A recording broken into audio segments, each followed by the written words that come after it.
two fixed penalties for the Prime Minister, one when he was Chancellor, one now he's Prime Minister, in 9 months. When he entered office 88 days ago, he said this would be a government of integrity and accountability.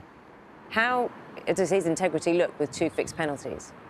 Look, you can look at the context of both of them. Most recently, obviously, he was received a fine for not wearing a seatbelt in the car.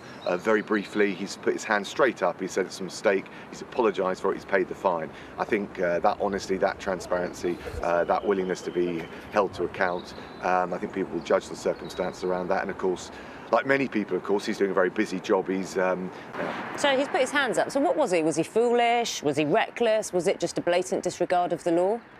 I think it was inadvertent. The Prime Minister going around a busy day. He wanted to, it was very brief.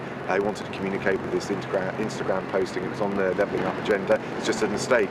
I think we're all human as politicians. He's put his hand up and apologised and paid the fine. He's only the second-serving Prime Minister after Boris Johnson to be fined by police while in the position. So should he consider his position?